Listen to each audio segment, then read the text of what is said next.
fun because it's something that we've never done before.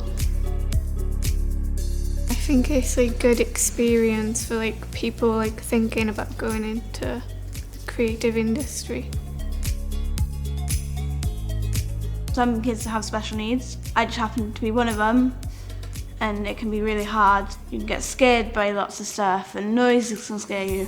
So being here, it has just given me the opportunity to talk to people, learn a lot more. You can build a relationship with people, so it really helped me. For anyone really that's got a bit of a creative flair, I think it's really important to come and just have a laugh, see what's out there, discuss with some people. You never know, you might find an opportunity along the way.